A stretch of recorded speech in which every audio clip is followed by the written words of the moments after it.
Hello and welcome to this PIR live event webinar, special for Hour of Code this week, brought to you by Partners in Research Canada.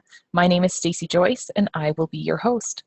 Remember that you can ask questions anytime throughout the webinar by using the chat function in the upper left-hand corner, and let us know where you are from, what grade your students are, or if it's a particular student's question, feel free to let us know that student's name and we'll be happy to give you a shout out.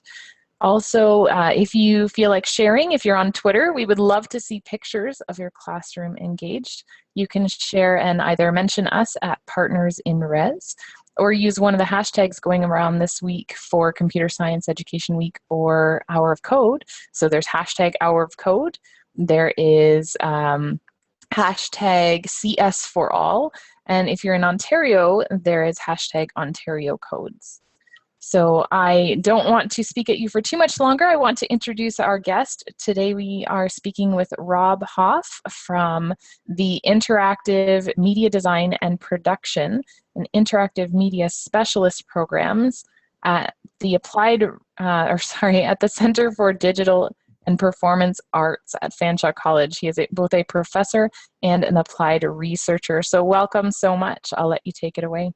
Thank you so much. And thank you everybody for your time and attention this morning. This is my very first time doing this webinar thing. It seems pretty cool. So I've taught a lot, but never like this. So bear with me if I fumble around a little bit. I'm really happy to be able to have the opportunity to kind of talk and present to you.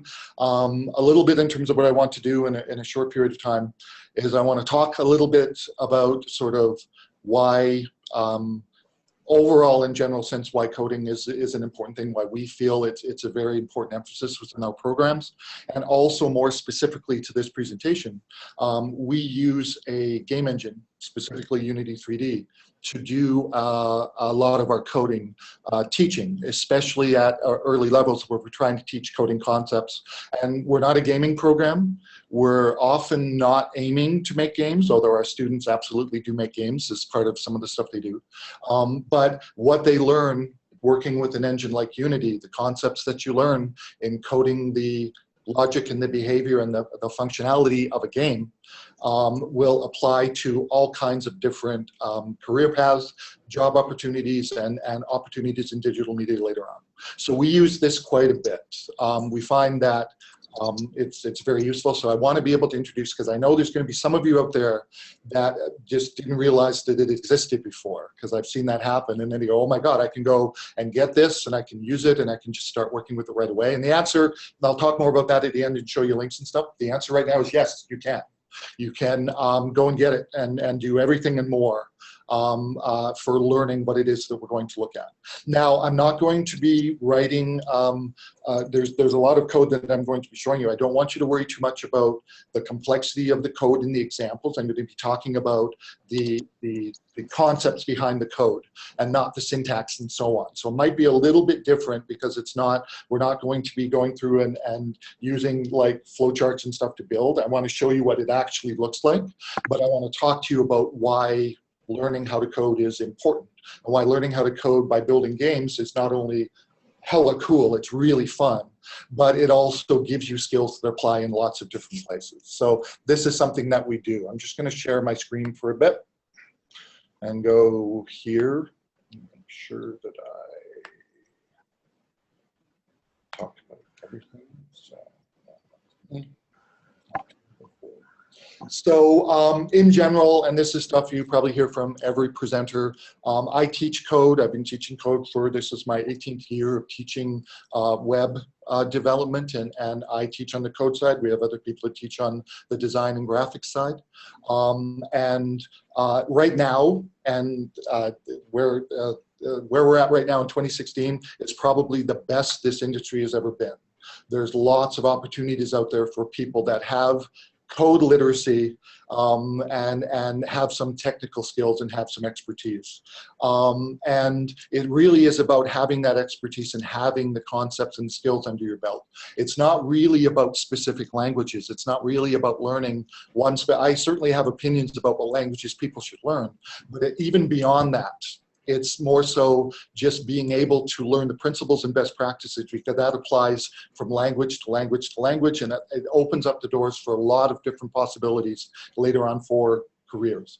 Coding, the way that we present it, especially early on, is creative problem solving. That's what we're doing, is we're trying to come up with the logic and to make something work the way that we have planned for it to work.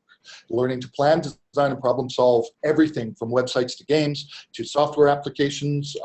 We are a web program, but we don't just do web. We do games, we do mobile applications. And what you learn by learning how to code, the literacy that you achieve that way, opens up all of those doors for our students. And it shows no sign of slowing down. As the digital media as a career right now is just booming, as I said. That's a quote. This is a quote from a student, actually. It's sort of paraphrased a little bit. The code part itself can, if you've done any coding and you get into any coding, when things don't work initially, when there's errors, there can be sometimes where it's not fun. But the real part of it, the creative part of it, even though it's not arts and graphics and so on, is getting something to actually function, getting something to work. When it works, that's always fun.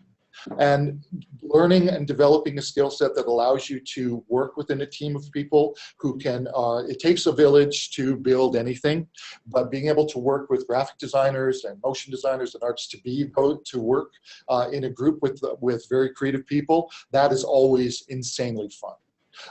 So that's the way that I kind of try to approach everything. And certainly because I want people to understand why code. That's why I made that the big bold heading. There's no point in learning how before you learn why, before you've really thought about why. So we're going to talk about why code a little bit, but mainly sort of why start with Unity if you haven't started, or why look at Unity to improve your code skills. And hopefully you'll be able to see that by the end. Well, first off, okay, learn to code by making games is just it's a practice that we employ, and it's something that I suggest to anybody that wants to learn. First off, it's games, and like I tell my students, if you can't have fun being able to build this stuff, it's hard to know what you can have fun doing. Everything else seems less fun. It's a very concrete way to learn how to code. We're going to talk about certain principles and so on, and you're going to see how they work, things like conditionals, if statements, and so on. But when you actually have concrete objects, whether those be bosses or ammo and weapons and terrain, whenever you have that, if it's inside of a real 3D environment, it makes it much more real, it seems, to students to be able to, when you're talking about things like conditionals, if something happens, do this, and events, because the objects are right there. The same things applies. If the object is like a list or an image on a web page, that's still an object and everything still applies, but it just seems, when it's 3D, when it's 360, it just seems more real. Okay, so this is something that we do, especially in our intro coding courses, because we hope it makes all of these concepts more concrete. All the main concepts of coding that you would learn in Unity or in any type of environment, this is an example of those sorts of things. They all apply everywhere. This is where learning needs to start, in my opinion, with code. It's not about syntax. You can pick a language or languages to work with. You can pick an environment to be able to code in, learn that syntax, but it's really all about learning concepts like the ones that are listed here. And a lot of it becomes very real in a game environment. We need to have variables to control things like the amount of ammo we have, the amount of health we have, the amount of enemies that get spawned onto the screen. And you'll see, I'll show you specific examples of that.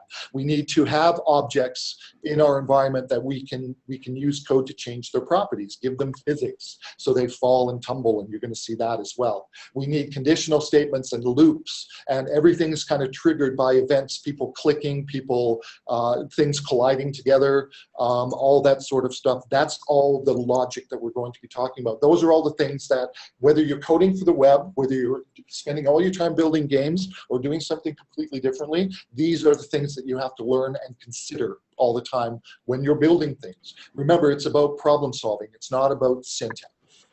And it shouldn't be, anyway. as we kind of go through. So I'm going to jump right away. Don't have many slides. This is almost the last one. But I'm going to jump into Unity in a second. So Unity there's a lot of different game engines out there. There's a lot of different things to do. We started working with Unity in one of our 3D programs, but then we started to extend it into other areas of our programs that really didn't have anything to do with games, because we kind of thought this is a very cool environment to teach people about the concepts in the previous slide. And what essentially it is, it's a very accessible, very learnable game development platform that you can get right away. You can go and get it as soon as this is over, and you can start using it in its full state. There's an asset store. We can get all kinds of things, because you might end up thinking, well, it doesn't really matter if I want to learn coding. I don't know 3D. I don't know how to do things.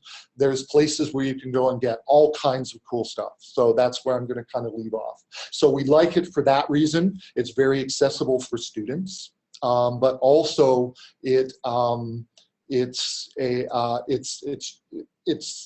has a lot of applications. You can save it out for mobile. You can save out all kinds of different formats of your game. If you want to put it up on app stores or play it on the web or whatever you want to do, it's just one of the it's a very well-built engine for being able to run in. And we use it for building all kinds of different applications, not just games. We use it for a variety of different things. And learning how to code inside of it is applicable for all the other stuff that we expect our students to code in. So let's take a look at it really quickly and see how this kind of lays out. So what I'm going to do is I'm going to switch over to Unity. You share. And maybe just before we start playing Unity, I've got a few questions that have come in. Now's probably a good time to pause. Absolutely. Ms. Willis and her grade 7s at Lawfield in Hamilton, they wanted to know if you have personally coded games, and if yes, what were they? Yes, I have personally coded games. It's been a little while in terms of that. There are a couple that have been out there on the App Store. I'm not sure if you can, I'm not sure if they're currently accessible or currently available on the iOS App Store, but I've worked with teams of students to code games, mainly sort of side-scroller games. We've done a lot of side-scrolling sorts of games. I might be able to find some actual build files for you and post it up. I don't know how it is to kind of share files later on. Nothing that's in the App Store right now, but there's a few things that are on the web. So I've assisted in terms of the coding, but mainly I've worked with student teams to be able to do that for side-scrolling games and first-person shooters. No AAA titles or anything like that. I'm not a game person. I really am a web coder. So I've worked as a coder / programmer for people whose code wasn't necessarily as strong as mine. Okay. Sorry, go ahead. I was just going to ask for some clarification. Yeah. I think it's pretty common to know what a first-person shooter game is, but what would be some common, really recognizable side-scrolling games? What does Mario. Okay. Mario's the iconic one. So we're talking about actually 2D games, but they can look 3D and they have some depth to them. So the games where you're actually essentially jumping and running and climbing, but you're moving constantly sort of left to right. Is an example of a side-scroller game, so a Mario game. And how long does it take to create a game? Ms. Kemper's class in Hamilton wants to know that one. It takes a lot of people, months and sometimes years to actually complete a game. It's an extremely complex process. Any individual will only ever play a role. In my opinion, no matter how good the tools are, one individual, it's very, very, very exceptional that one individual could ever make a functioning game. It takes a village to be able to do this, of artists, coders. You can have great art, but if you don't have the code, you don't have a game, and vice versa. So many, many months minimally, even for the mobile games that you play, card-based games and so on, are many months of work by a team of people, always. And one more question, I think, before we get started in Unity.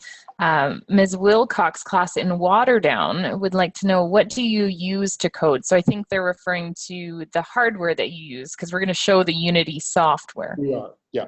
I'm a Mac person.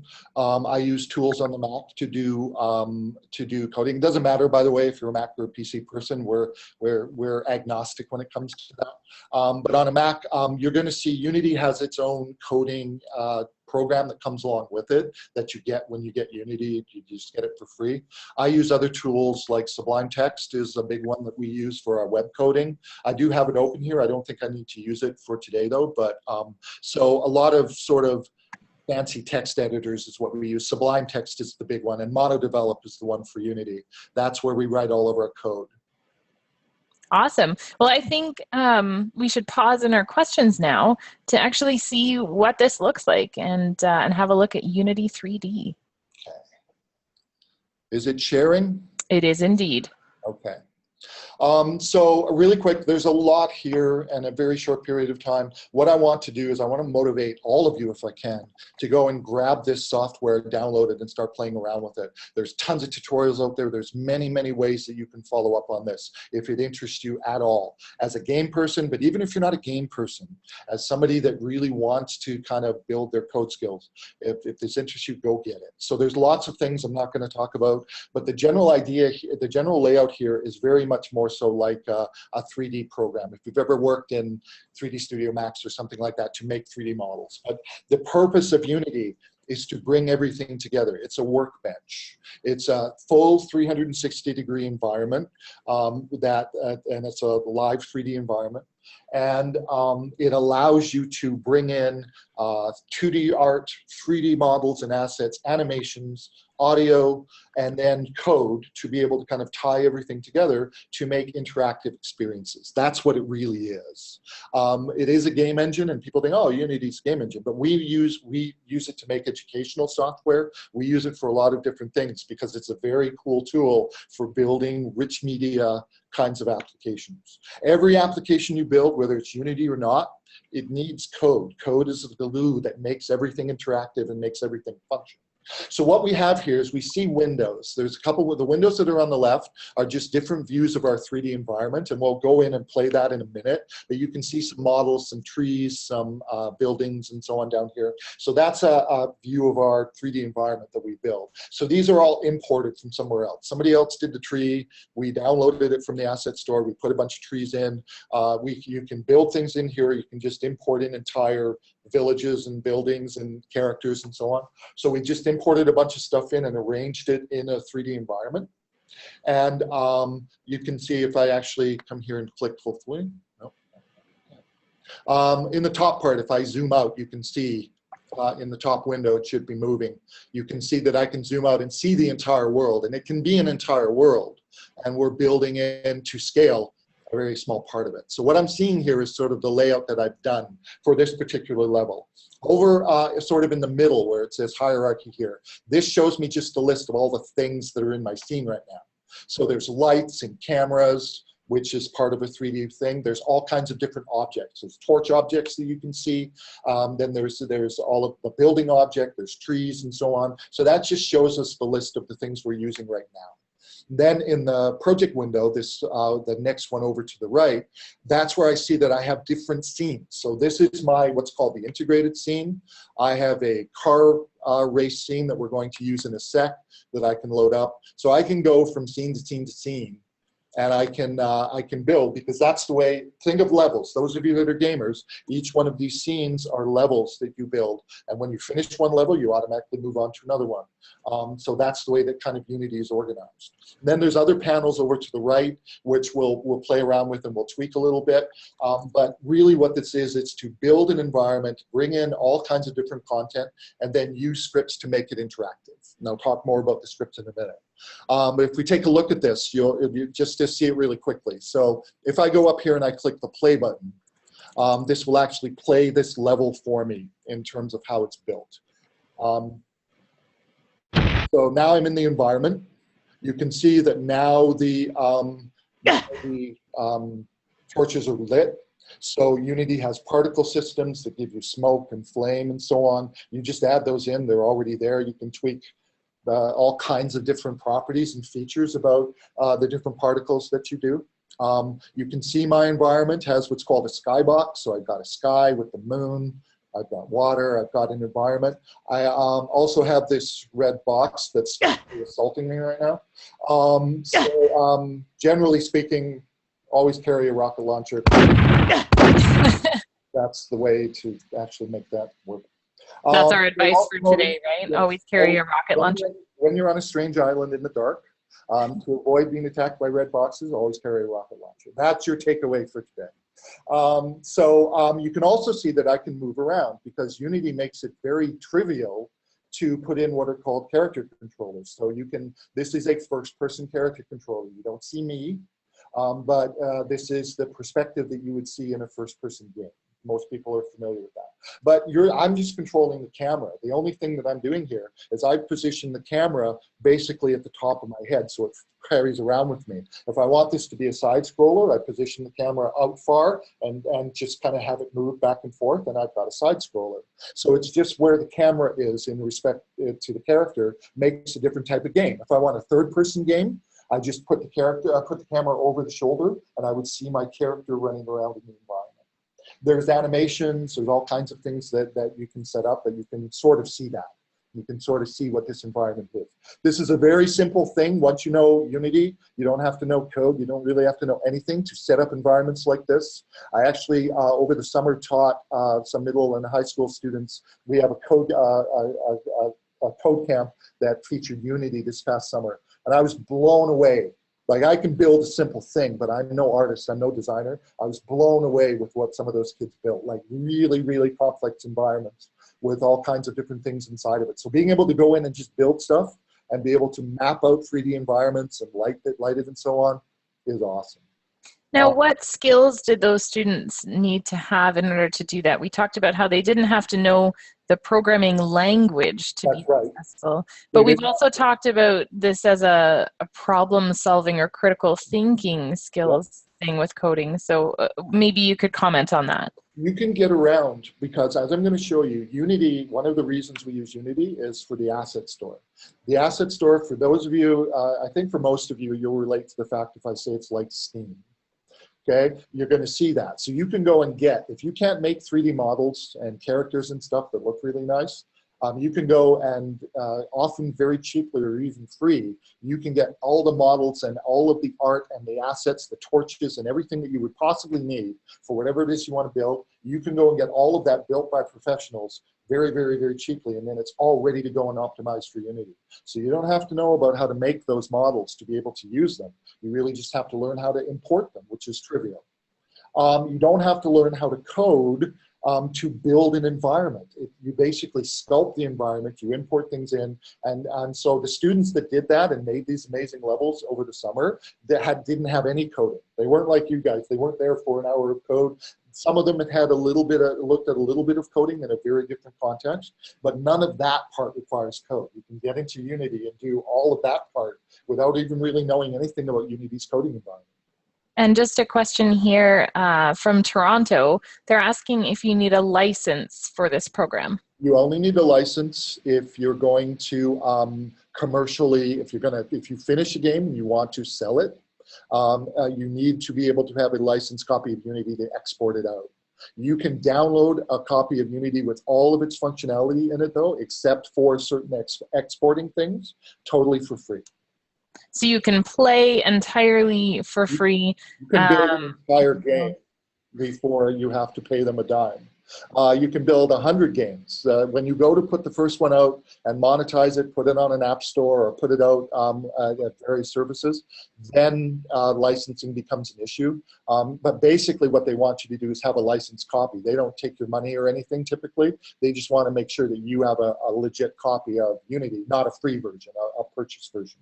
The purchase version allows you to easily export to the web, to iOS, to Android, to just a standalone. If you just want to make a game that runs like an app, you can do that. You can export to Steam. All of that is built within Unity, but to do any of that export, you need the full version. But anything else, you can do totally for free. And if students wanted to build a game in Unity, they did not want to commercialize it, but they wanted to be able to play that game when it was complete, is that all something you can do with that free version? Yes. Now there are certain things, there are certain restrictions with the free version still and how many different ways you can export it out. So, but you can always export it out, for example, as a web thing. So if you want to share it with people and have other people do it, you can export it out to the free version as a web version, and then put it up on a server and anybody can access it. So that's always possible. More specific, like builds, like you can build from full Unity, you can actually save out for Xbox. You can save out for Xbox One or PlayStation. Those sorts of features are not available in the free version. But you can still export things out and actually play the game and share it with other people and so on. Just you're probably going to do that on the web. That sounds great. I think I'll pause my interruption now. We'll get back to what you were showing us here in Unity. Not an interruption. I've been teaching for a long time, and I love to ask them when they happen, please. So that's just a general overview, and that shows you what kind of things look like. There's a lot of stuff you can get happening here, and we really haven't been able to look at any sort of code. I'm going to go, but there is code that's here. And I want to be able to kind of show you that now, because again, coding is critical. You can't have a game unless somebody's going to go in and solve the problems that need to be solved in terms of the game. So we're going to look at code, some of the code that does that. But first off, there's a lot of code here. If I look in this middle panel, there's a folder for scripts. And I just want to show you this now, what these specific scripts are. You should have these in the file that I uploaded, but I'm not going to spend a lot of time looking at all of these. I want you to just look at the code that's there. Look at some of the names that are there. So we have code for all of the boss stuff. So being able to hit the boss, if we hit the boss, if we can drop the barrel on the boss's head and actually hit him, we can kill him and get the key. So all of the code that actually has to make that happen. You can talk about it and you can plan it and you can say, when we enter the building, the boss is going to be pacing back and forth. That's what that box was, by the way. Because I can actually, let me play it again. Let me play it again. Let me shoot this guy. That'll open the door. So just shoot the appropriate thing. I couldn't just shoot randomly. If I shoot the enemy, I open the door. When I come into the door, what's triggered when I open the door is this box back and forth. Now that's not a very scary boss, it's just a box. But keep in mind that once I get this working in terms of the logic, once this is going back and forth, once I can drop something on its head and kill it, I can easily, and I mean easily, swap that box out with a fully rendered character that has animations and so on, and have that pacing back and forth. And I don't have to change my code at all, because that box is a game object. And Unity doesn't care if the game object is a box or if the game object is a full character. So we often do this. We'll do cylinders and spheres. I don't know how to do art. So if I'm working in Unity, I'm creating these types of shapes. I'm working out how they're supposed to behave, and then later I can swap them in with real art. But that's our boss right now. So the fact that the boss is pacing, the fact that if I want to kill the boss, I have to wait, shoot, worry about that. I have to wait, shoot. I missed him. If I miss him, so I missed him at that point in time. Let me start again. So I missed him, and I dodged out. I don't know if you saw that, but I lost the program when I was kind of shooting there. So I also sucked, so I'm not going to say I don't suck at actually shooting at a barrel, but at this point, so let me go back in. So all kinds of things are happening, and it's code that kind of glues that together. It's not the code that creates the environment and so on, but it's code that says, as soon as I enter this, I want the boss to start to patrol. Is that a conditional statement? You mentioned that earlier. That's exactly it, and we're going to look at it. So it's a conditional statement. And it's also what's called an event. The fact that I passed the doorway said, okay, make this start. The conditional statement would be, and I kill the boss. Okay, I get a certain effect, but I'm only going to get that if I can manage to shoot it so that those two things collide. Before you saw, when I screwed it up, it just landed on the floor and the boss keeps pacing. So I can't get past here unless I can go in. So what I want you to see is not so much the code. That is a conditional statement, and that's why conditional statements are important, because when you're describing how a game's supposed to work, you say if a lot. So you go, okay, if the person shoots this and they miss, then this should happen, it should play this sound, but if they shoot and they hit it, it should do this instead. That everybody can figure that out, everybody can say that and make that plan, and then you have to be able to know the concepts in code that will let you do that. Okay, I need to write a conditional statement, I need to write an if, and we'll look at what that looks like so that it says, if this happens, if these two things collide, do something. If something else happens, do something else. So that's the concept that's important. That's what we try to teach in our programs with Unity, because it's very concrete. Shoot the thing, it will blow up. Miss it, it doesn't blow up.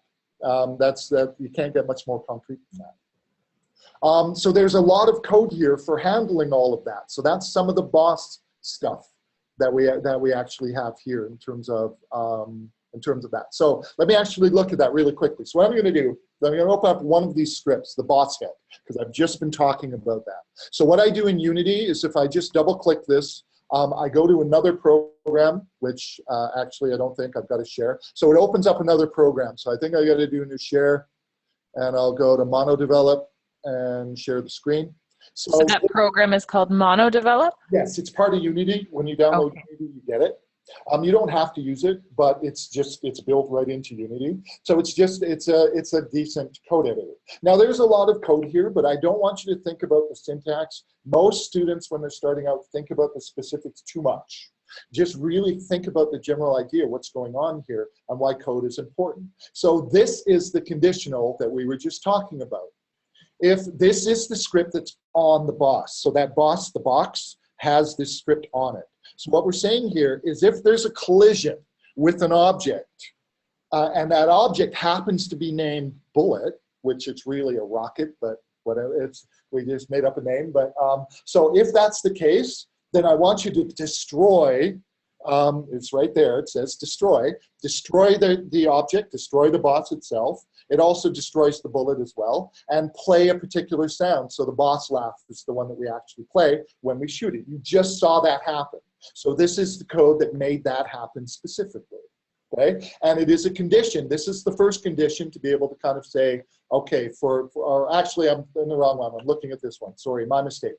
This bottom one down here, there's two Fs. This is the one. Anvil is the barrel that we're actually dropping on. So this is what happens. Boss die sound, we destroy the game object, we destroy the bullet, and then we make the explosion and so on. So again, these are all things that are built into Unity. The explosion part of it is all something that you get with Unity. You don't really have to add it in any way. You can customize the color of it, how big it is, whether it has sparks and all kinds of different things. There's all kinds of things you can play with to kind of customize it. I was flipping around. So really what we have here in the code, the one I have highlighted right now, is the one that when you drop it on its head, it dies. And each one of these is me saying, okay, you want it to die. What happens when it dies? Well, it makes a noise, it explodes, that's what we want to have happen. Cool, okay. So I have to figure out as the coder, as the developer, I have to figure out the code that's going to make that happen only when it's supposed to. This one up here is actually, I didn't show you, but if I shoot the boss, if I just shoot him, if he's pacing back and forth, he just laughs at me.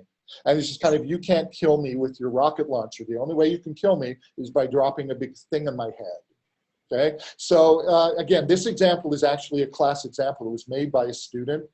This is one of the things we've used to teach this idea, because you can talk through the logic and then actually make that kind of realized in code.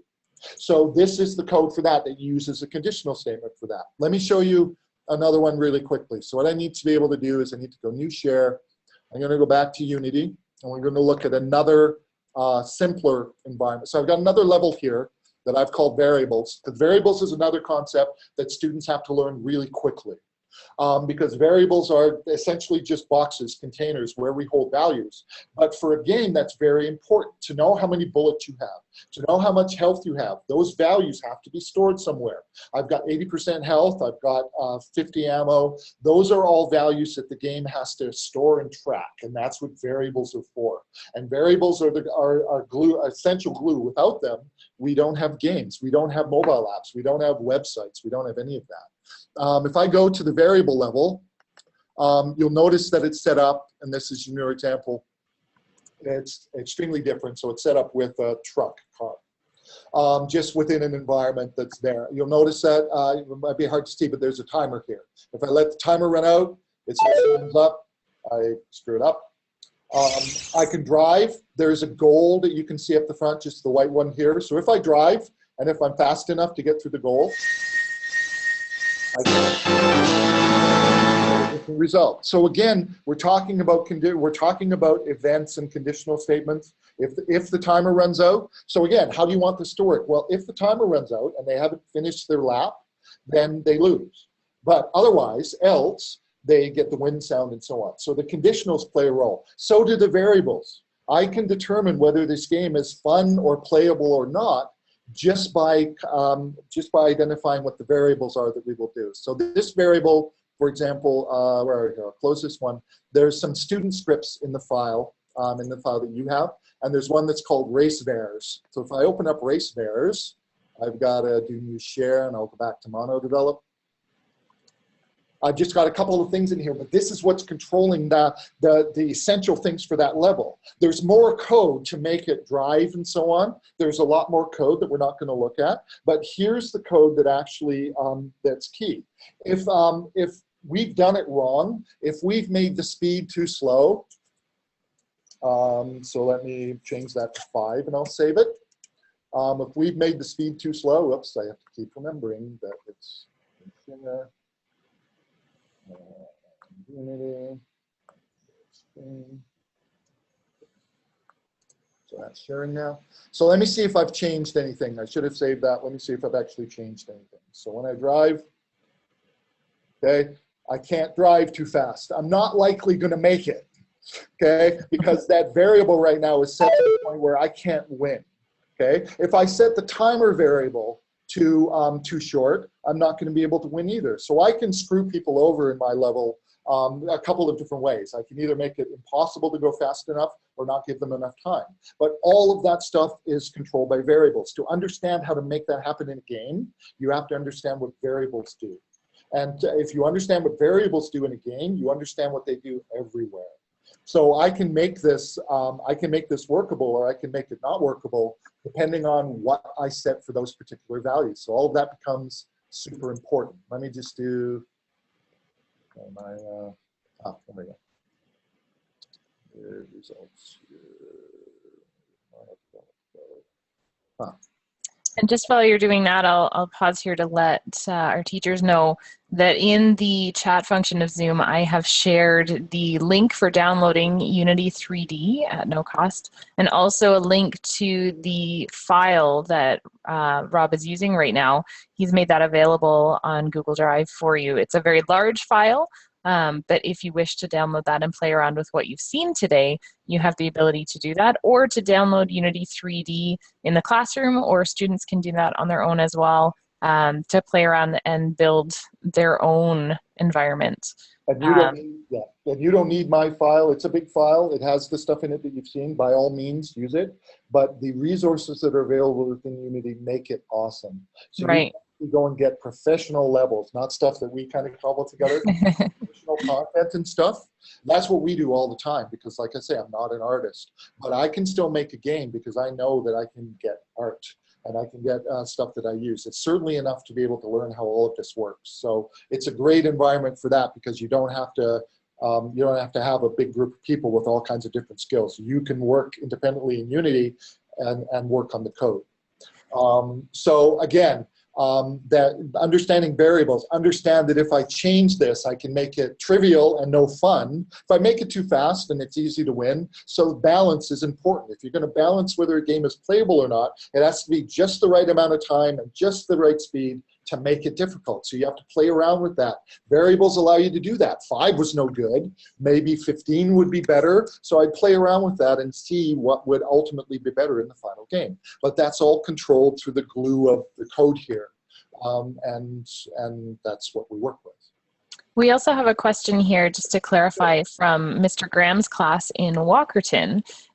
They would like to know, where would you get a license for coding? So we were talking before about a license for the software. Maybe we could just clarify that, what that means, and where you would get that. Let me talk about that, because I'll show you the link at this point in time. So I'll do a new share, and I'll jump to my browser really quickly.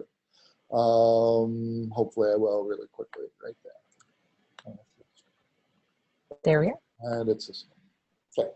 So this is where the link that was posted will lead you. This is where you can go and get Unity for your particular, it's Mac, PC, doesn't matter. Okay? So you can go and download it here.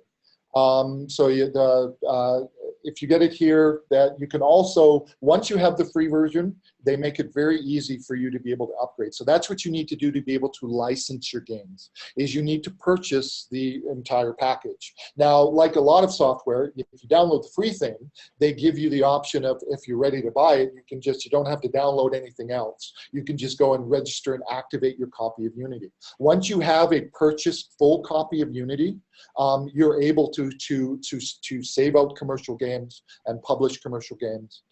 They don't really do a lot typically in terms of licensing. They want people to use it. They don't want to cut off of everything that somebody does. They want people to use their platform. It's not cheap to be able to buy a full version of Unity. It's something that somebody would do only if they expect to make money off of it. But you don't really have to do that to learn everything about working in Unity. And it sounded like you're even able to program games and share them with friends on, you know, a web platform that they can use their web browser to get to.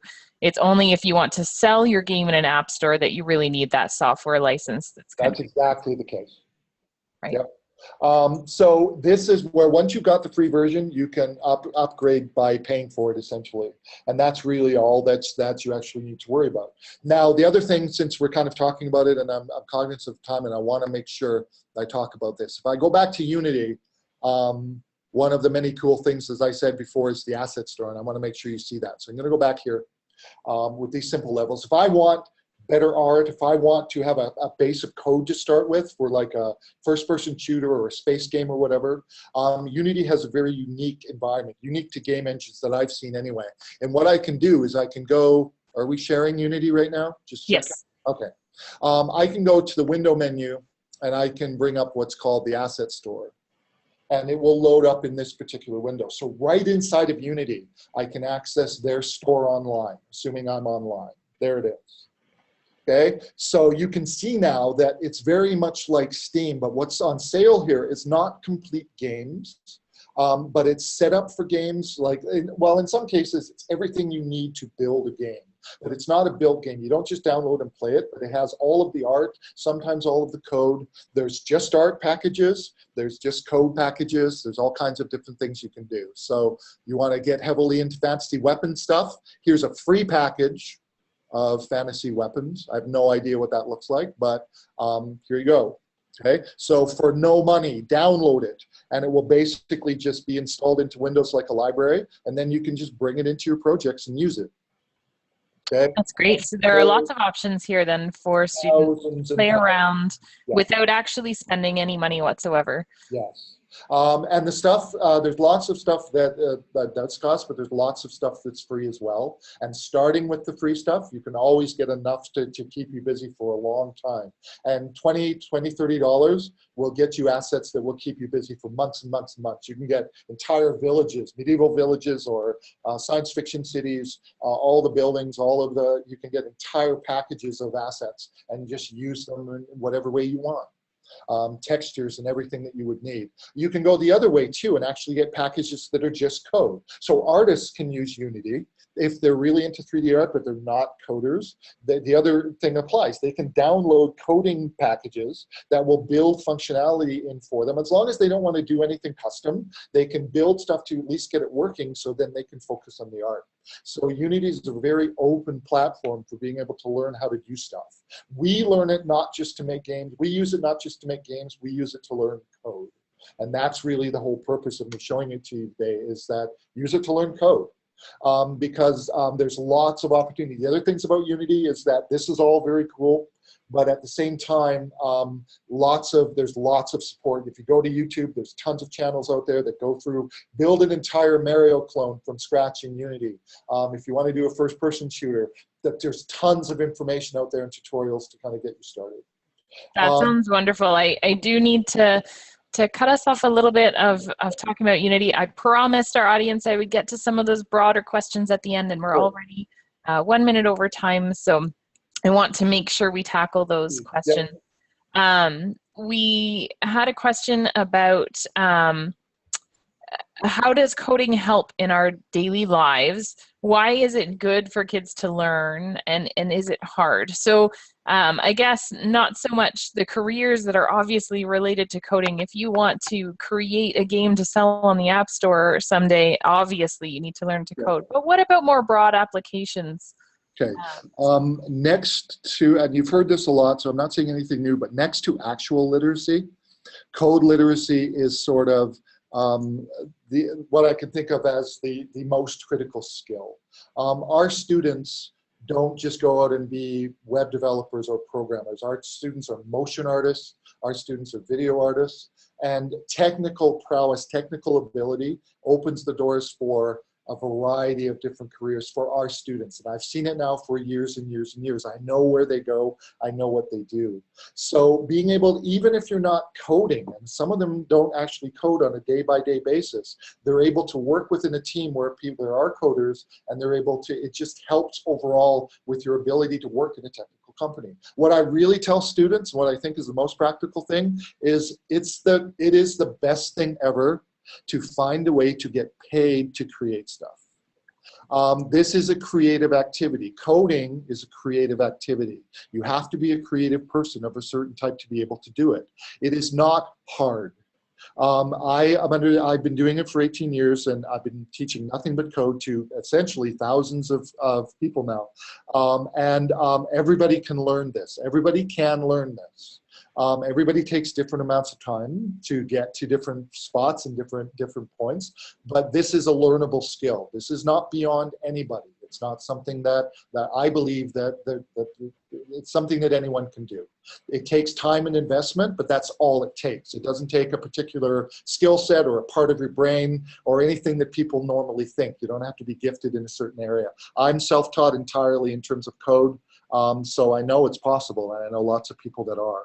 So yeah, hard, I don't consider it. Again, there's lots of things to learn, but always be learning.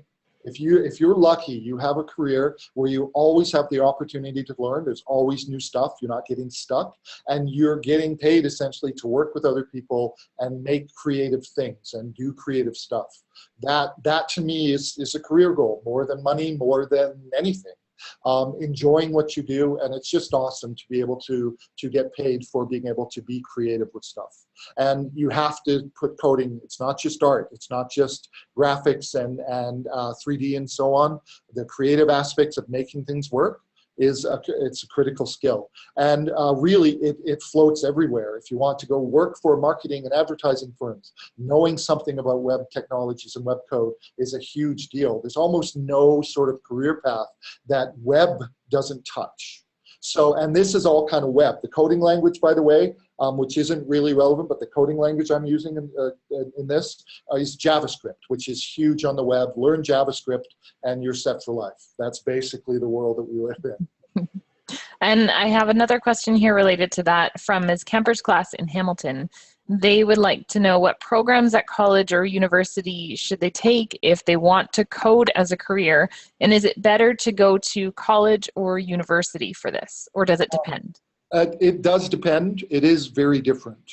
The way that we define it is at university, what you study is computer science. And computer science is very rigorous activity, very important for software development and engineering and the web as well. There's lots of computer science people that end up working within the web environment because there's lots of jobs and stuff out there.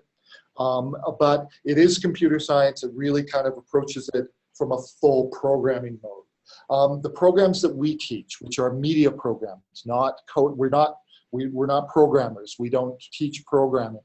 Our interactive media balances design. So you have courses in Photoshop, Illustrator, 3D, video. So you learn how to create assets and make things look professional, and you learn the technical side at the end. That's what colleges provide.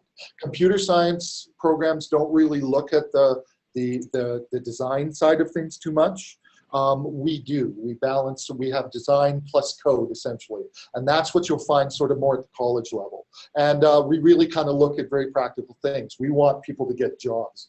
That's the other thing. We're always thinking jobs, jobs, jobs. We want people to graduate with a skill set that's attractive, that they're going to be able to go out and be able to be marketable and professionals. And we think we do that well. And we think we do that well at the college level particularly. That's great. Well, I think at this time, that's about all the time we have. We've gone over by a few minutes already. I'm glad we could get to those big overarching questions. Maybe one last chance for you, Rob, there. Did you have any other advice you'd like to impart on our audience before we go? I think I've probably spoken all that I can speak in terms of being able to do that. I hope that you see, I hope somebody gets excited by this. I hope that you can jump out and see that you can jump out and at least try it. Even if it's something that you don't want to pursue, you can go and try it at absolutely no cost, really, literally to you, other than spending time to learn stuff. I hope you're motivated to do that, because this will lead you into thinking about what it might be that you want to do. Find that passion, whatever it is. And in a lot of cases, being able to code and be able to build things. I know there's some people that I'm talking to that are going to find that that's their path to something that they really enjoy. I see it all the time, whether you come through our programs or college at all, there's going to be some of you. So start looking at it and start realizing you can do it. Because that's the first thing that you kind of have to realize, is that it's doable and it's achievable by everybody that's listening. That's awesome. And now you've even seen it in action. You know where you can get a toy to play with lots of little pieces that you can grab and spend no money, just your time, and seek some other supports on YouTube, etc., to help you along the way. So for now, that's all the time we have. Thank you so much for joining us, Rob, and sharing that with us, as well as your expertise and your advice, having been in this area for almost 2 decades now. That's a long time. I'm sure you've seen a lot of changes, and we really appreciate that. Thank you very much. I appreciate the opportunity to speak, so thanks a lot. And next week on PIR Live event, we are talking about careers in medicine and medical research. More information on this and other PIR Live event webinars is available at pirweb.org. So thanks so much, everybody, and have a great day. Thank you.